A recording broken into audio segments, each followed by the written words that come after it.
Hey, welcome back to another video. This is going to be going over the games I played in the year 2024.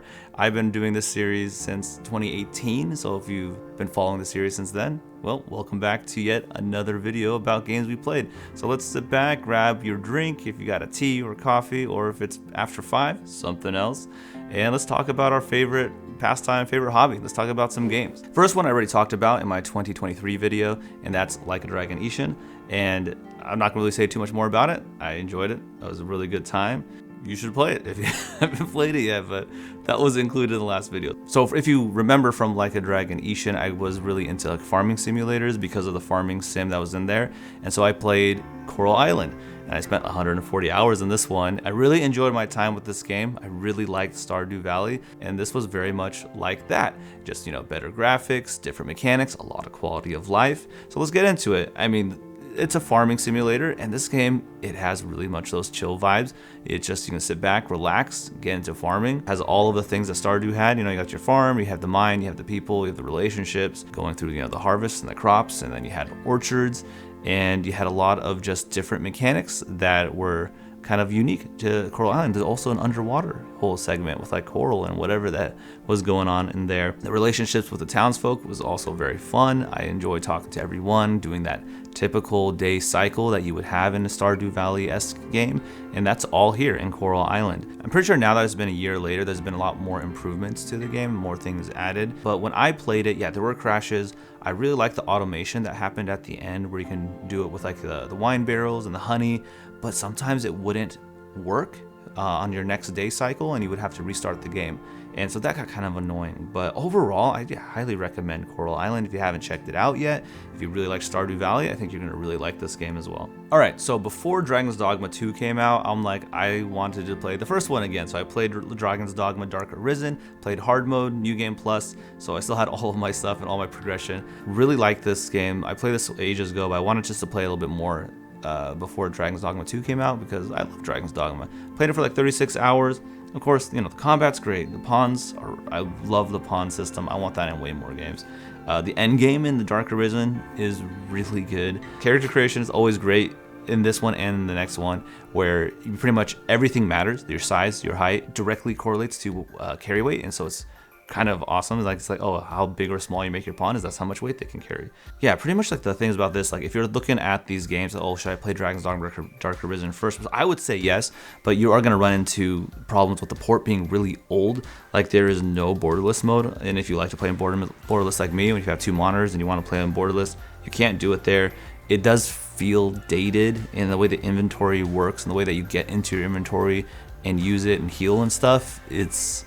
It's an older game, but I still highly recommend it. I do recommend you play it. There's going to be a theme that's going to be happening with a lot of the big games that released this year, and it's pretty much a lot of these games disappointed me by the end, where I was like, it's so close to perfection, but just didn't quite hit the mark. And Dragon's Dogma 2 is one of them. I did play it for 114 hours, and I loved my time with it, but it's just so close. We waited so long for this game, and it was so close to being amazing. Dragon's Dogma 2 is a true adventure game, all right? It's all about the journey. This is a game that set the standard for all the games I played following up this year, and all the games I'm going to play about how I like to do exploration. Yeah, it's an open world. It is very corridor based, so there's like a very much a track, places you can go, places you can't go, and tangenting paths. But the amount of reward you feel going out, off a side path, going into a cave, finding just a little bit of treasure there, and then doing it again and just exploring as you want to do. No fast travel system outside of like port crystals and things, but it's a very limited fast travel system. So if you want to go somewhere, you got to prepare, you know, you got to get your camping kit, you got to have the provisions, you know, your healing, you got to have that right party set up, and then you go out and you adventure and you're going from point A to point B, and the journey, it's all about the journey, and I loved that process in this game. And this is something now this is my kind of expectation. If there's an open world game, I want the world to be like this. Again, as I say in Dark Arisen, I love the pawn system. I think it's such a fun mechanic. It's so cool to go into the rift and to pick your pawns. They really fleshed out the system this time, made it a lot more visually interesting and more engaging on how you select your pawns, and how it just doesn't go into a loading screen and just opens up the rift and the pawns show up and you get to select which one you want. And the pawns are just amazing because you have like, they'll have random dialogues that you'll go and run around with, and they'll talk about what we're doing. They'll keep saying that I'm their favorite Arisen, which makes this great. You want your pawns to be saying that. They'll remember things like your pawn, your main pawn, and the other pawns will remember stuff on their adventures and be like, hey, I know there's a chest over here. I can show you the way. Or they'll be on a quest, but hey, we've done this quest before beyond the rift. And then they'll go and they'll do it and they'll show you where it goes. You hit a button on the controller, it says, yeah, go. Or you're like, no, dude, I got it. You stay here. And they'll listen to you. It's just a really fun mechanic that I really wish was in more games, but it's just so unique to Dragon's Dogma. It's why I really love this series. Combat was a lot of fun in this one as well. It is a simple combat system, but because of all the classes, because of the pawn classes, you're making a party and you want those abilities to work well together. So it has more of that complexity in terms of like picking the right class, picking the class for your pawn, picking the right classes for the other two pawns. And then once you get to the very like end game class, the Wayfarer, that class is amazing. It opens up all the abilities across all of your classes that you unlock, vocations that you unlock, and you get to pick and choose what weapons you want to use and what abilities you want to use. And that class was a ton of fun, especially if you went prior. How I usually play these games, I want to play every single class, every job, like every vocation. I level them all up, and then once you get to Wayfarer, you have everything unlocked, and you get to pick and choose, try different builds, try different things. Music was really great. It's not nothing like I wouldn't add these to my personal playlist on Spotify, but the music cues when you're fighting or when you finish a battle or level up or get into a combat encounter, it's exciting. It makes you like, yes, let's go, we're in a battle, or yeah, we beat that monster, right? Like, so it complements the game very, very well. Character creation, just like with Dr. Risen, it's much better, much more fleshed out. How tall and how big your pawn is determines the carry weight, which I think is a really cool system that I wish more games would utilize. Let's talk about what I did not like and why this game does not reach its true potential, in my opinion. There's a story in this game, kind of, and it's not great. It's barely there, but it wasn't enough to like deter my enjoyment from this game. Enemy variety is also way lower in this, I guess because of Bitter Black Isle. And maybe even in the main game there were more enemy variety in the previous game, but this one, not really. You're pretty much playing the same ones, and then you play grim versions of them in like the later parts, the end game part of the game. Okay, the big elephant in the room is the microtransactions. Day one microtransactions. Absolutely pointless if you take a look at them here, right? You get all of this stuff in the game. It's very obvious they added it later. It really is, it just really stings that it's in here because it's just like this game was not designed around it. You can tell the game was not designed around these microtransactions. They were added in well after the fact, and it just makes like the launch just feel muddy. Like, oh yeah, they're trying to just like trick people into buying these things. Did not love them. I think they're absolutely pointless in this game. The performance is really bad in this game. In the cities, it's terrible. I wish it ran better. The performance is awful, and I think that has a lot to do with NPC interactions. And maybe I need to upgrade my CPU or something, but yeah, performance is really bad in this one, guys. Inventory management is still difficult. It's pretty clunky, especially in the late game where you have so many items. It's not easy to sort through and find what you're looking for. Do I recommend this? I still recommend it. Yes, I recommend Dragon's Dogma 2. If you like Dark Arisen, if you like Dragon's Dogma, you liked what I was talking about so far, and those cons don't like turn you off too much on the game, still highly recommend it. I really liked my time with Dragon's Dogma 2. Total Warhammer 3. I played 2 campaigns this year. One of them was a campaign with Cathay. Played for like 28 hours. Don't have much more to say about Warhammer 3. You can watch my other videos what I talk about it. But I got to the end game because of the end game scenarios. Then they rolled out an update and it bricked my save. So I don't have any gameplay of it. Here's a Chaos Dwarves gameplay for you. Because it happens again to another one I played as well. I don't have gameplay for that one either. Here's a game I've been waiting for a very, very, very long time. And it finally came to PC. Ghost of Tsushima, right? We should celebrate this. It's finally on PC. It's finally on PC. We finally had it 4 years later. We had to wait a really long time for it, but it is here. Played it for like 63 hours. Guys, the combat here is great. The combat is great, including the stealth. I am not a stealth gamer if you know me. I like the stealth in this game. There is so much tools and equipment and ways to get back into stealth once you get out of it, that it is just an enjoyable system in this game on how they manage with the stealth. And I was able just to connect with it a lot, probably because it was a little easier to do it, because you can get in and out, throw down a smoke bomb, disappear, do some chain assassinations, jump back up on a roof. You'd start to do more stealth as from the story as it goes on. I'll talk about that in a minute. Build variety with all the different gear sets. I love that stuff. And so that was a lot of fun to do when you're like, okay, I'm gonna go into this town, but I'm gonna go stealth mode, get into your new loadout, go into stealth mode. Oh, I'm traveling, so I'm gonna do my traveling gear just so I can like kind of RP it a bit. Like, oh yeah, I'm gonna be traveling around my traveler's gear. Might be a little bit underpowered, but if I get in combat, I can still get my katana out and start beating fools with it. It's very satisfying. It's very fun. There's a lot of different mechanics. It does get very complicated by the end, but once you master all the mechanics, it just clicks together, and it is the highlight of this game.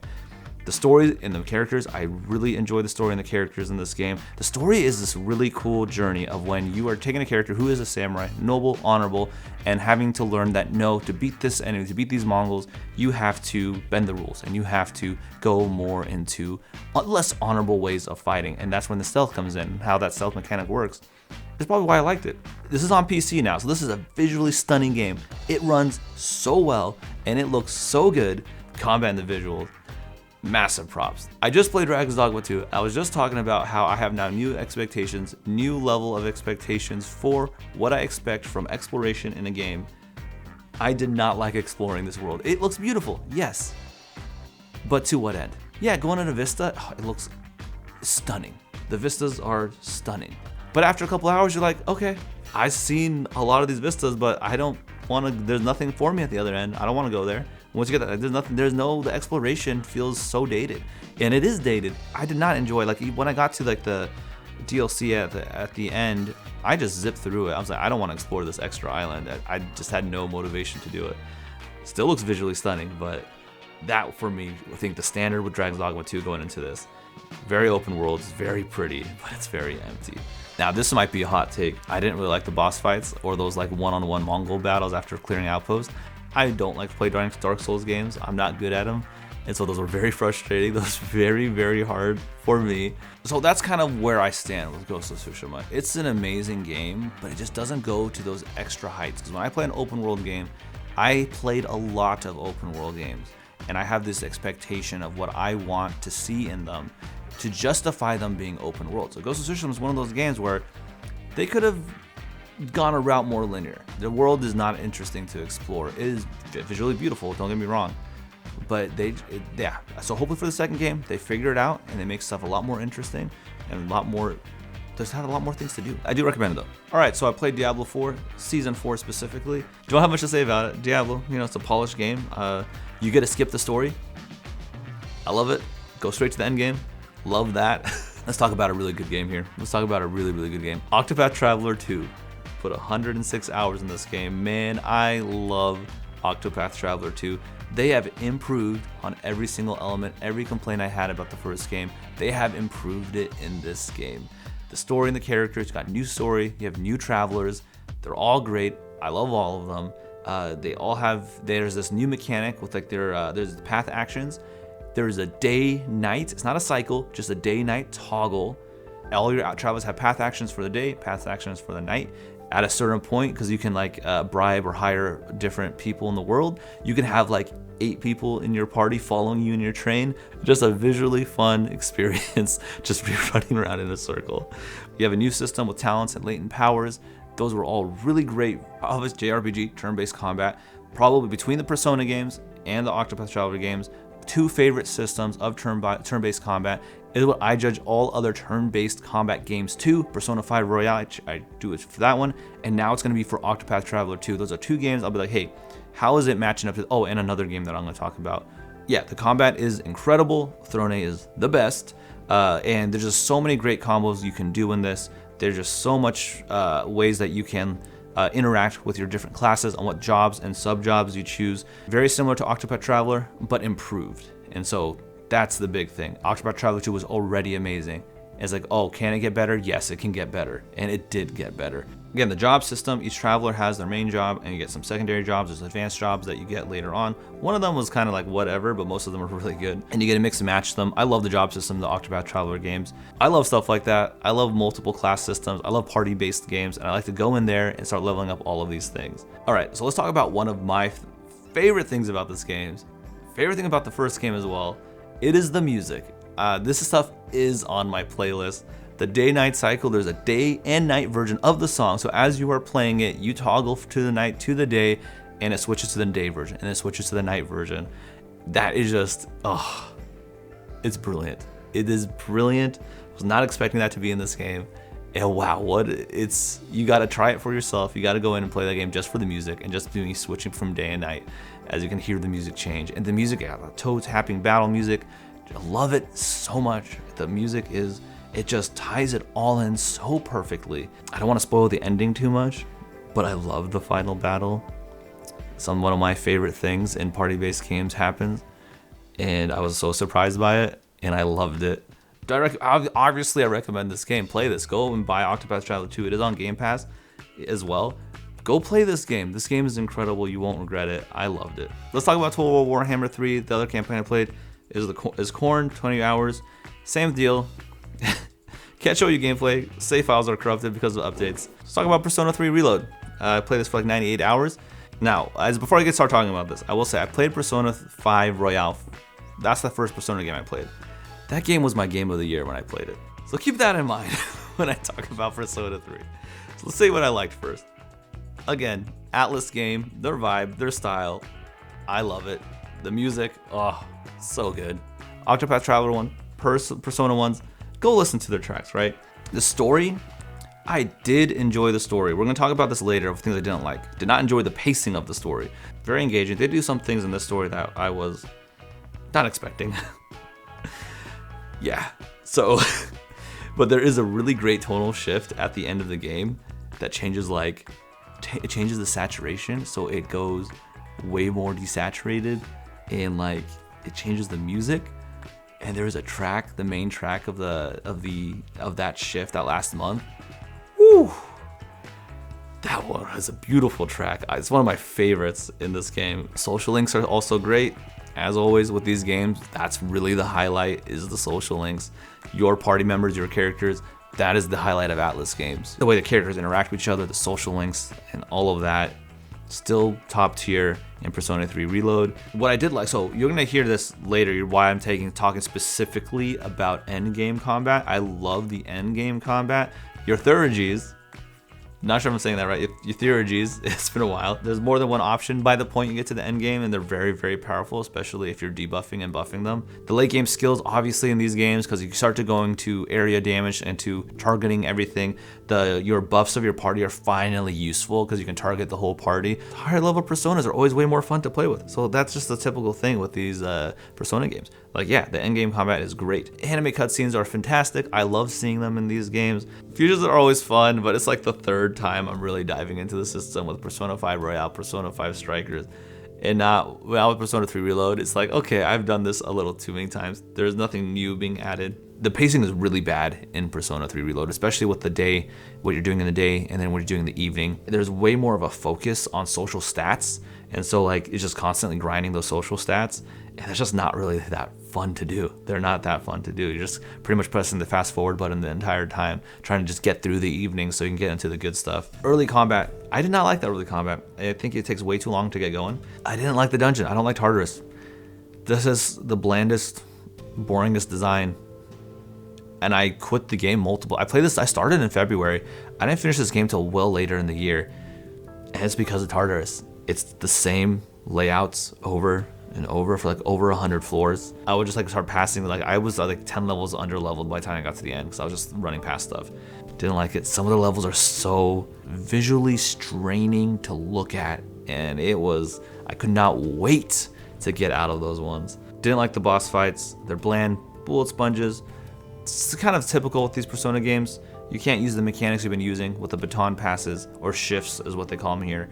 And it's just all about debuff and buffing and just constantly just using your biggest spells and just hitting and hitting and hitting until you finally kill the boss. And this one, the mechanics were just non-existent. It was not great. The only boss that was interesting was the last boss because it was way different. Now, so do I recommend this game? I say, yeah, it's a great game. If you like Atlas games and you like Persona games, you're gonna probably like this game as well. If you played Persona 5 Royale first, it might be hard to get into as much because that game is just so perfect. But if you really want more, Persona 3 Reload is great. Let's talk about Warhammer 40k Space Marine 2. Played it for only about 8 hours. I don't have much to say about this game, by the way. Graphics, great. Combat, more jetpacks, please. Combat's really fun. Fun with friends, but what isn't? The mission that does split your party is really, really great. And anything with a jetpack I uninstalled this game pretty early because there was a sound bug that infected all of my games. It took me forever to figure out how to fix it. Once I fixed it, I'm like, I'm deleting this game and I do not want to ever play it again. So it really soured my mood on this game. Is it recommended? Well, it's not for me, so I wouldn't pay full price for this. It's kind of regret paying full price for it. But it's fun for a short time, not for a long time. Again, not for me. One of my friends absolutely sunk his teeth into it and loved it. All right, let's talk about the next game. This is one that has me torn. And when I tell you what the title is, you might be like, what? I watched your other videos. This seems weird. Yeah. All right, let's talk about Like a Dragon Infinite Wealth. I did play this one for 154 hours, so keep that in mind. But let's just get into the new stuff that was really fun, like Dondoku Island and the Sujimon League. They were great up until the end. I have a lot to say about what I didn't like about this game. That will come up later. But both these are really, really fun to play, really different from what you usually see in RPG games. They're really good at doing that. They like to bring in a completely different mechanic and there's running with it. Dondoku is very much Animal Crossing, but in the Yakuza world. A great gameplay loop. You'll see it here as it plays out.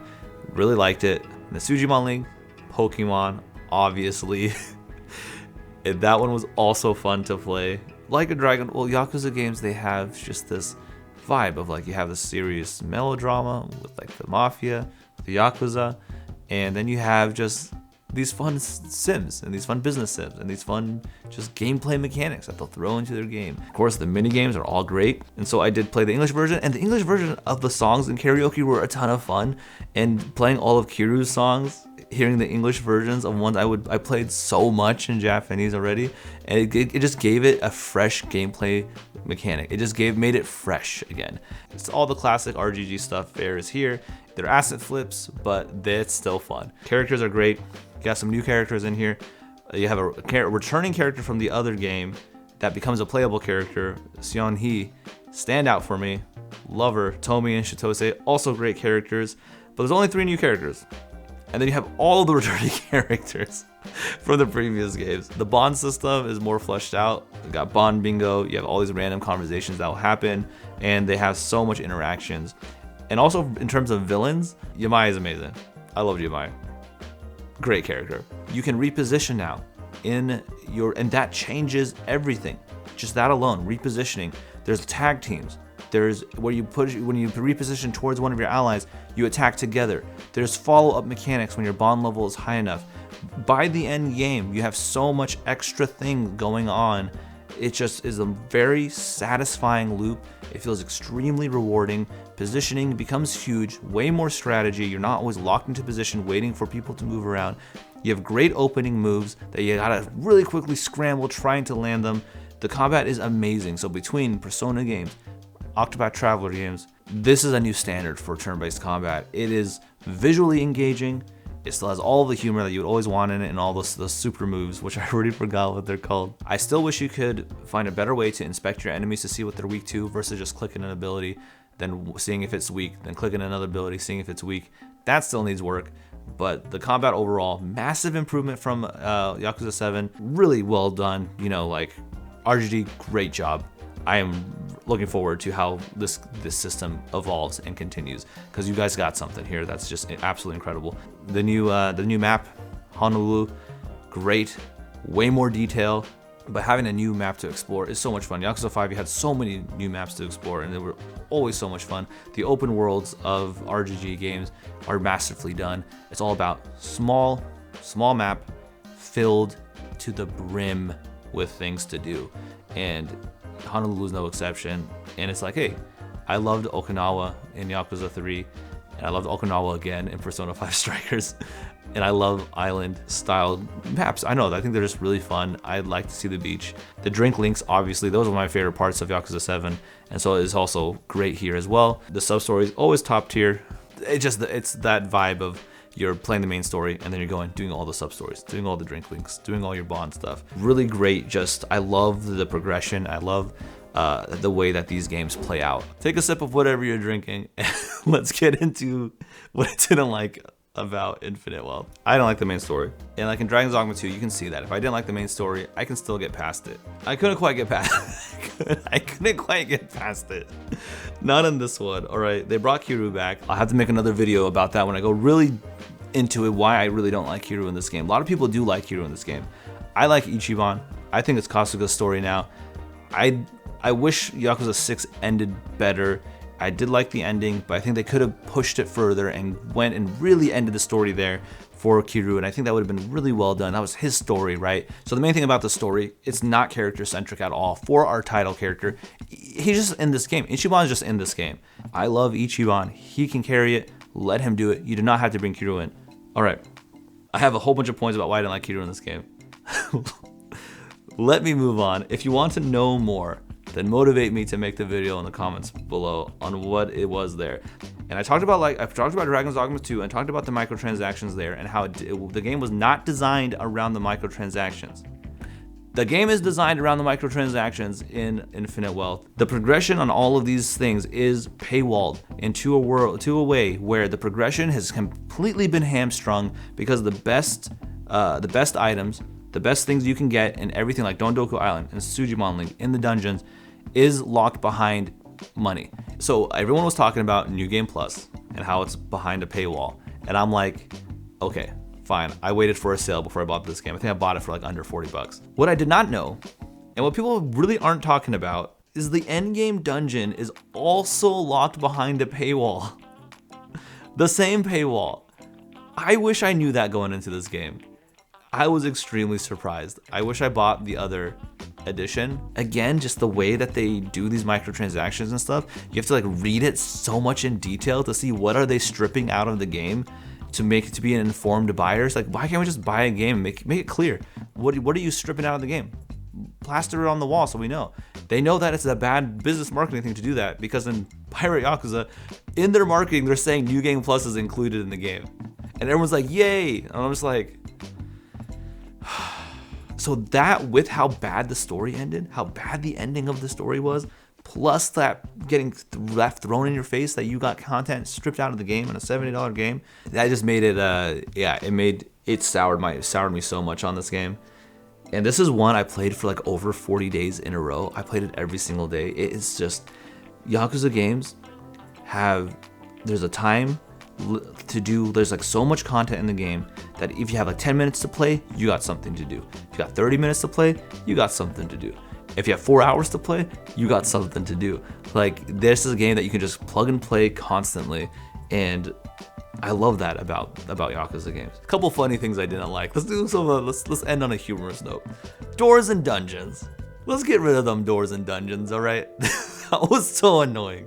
And this is, I just wanted to add this one. Shitose's hairstyle change at the end. Do I recommend Like a Dragon Infinite Wealth? I'm going to read a little blurb here. Overall, I'm disappointed by this game. It was a lot of fun to play with the excellent combat characters and side content, but the journey could not overcome the structure, story, and the ending of this game. The bittersweet feeling of having a lackluster story finishing in an uninteresting ending with endgame content locked behind day one DLC.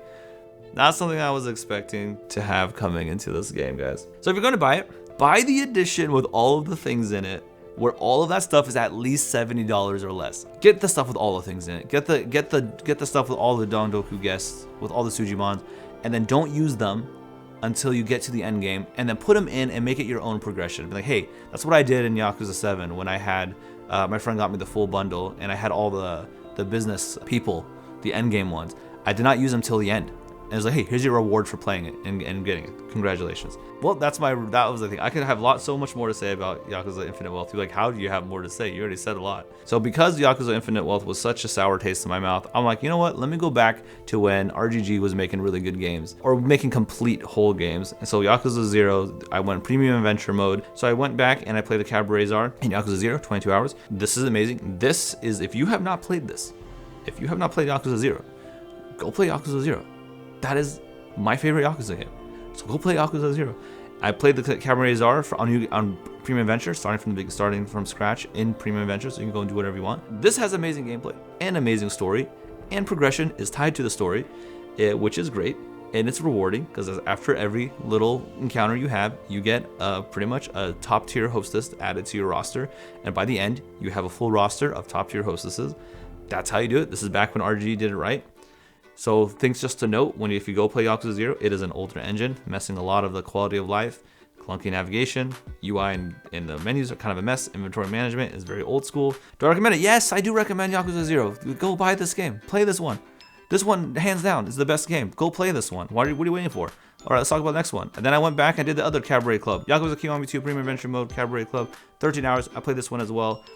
Again, amazing gameplay, amazing story. Progression, tied to the story. You get rewarded for playing the game. Who knew, right? Back when RGG did it right, the same review. This one is in the new engine. There's not much I don't like about Yakuza Kiwami 2, all right? I don't know what you're waiting for either. Go play that game. See, I love the Yakuza games, all right? Just because Infinte Wealth wasn't my top tier game. Anyways, let's talk real quick about the last game I played, Idle Manager. Played it for 23 hours. This could also fit right into a Yakuza game. I like this one too. Overall vibe and progression is great. Fun gameplay loop. The random events are also fun that will pop up as you're managing your idols. The story was interesting, even though if I wasn't here for the story, actually the story was pretty interesting. The route that I took with that manager buddy dude that you have, that was actually it was a really heartfelt story. I was actually kind of thrown off by how good the story was in a game like this. I was like, oh, okay, that's a great story. I'm here just for the progression. The problem with this one is there's so much micro in the end game.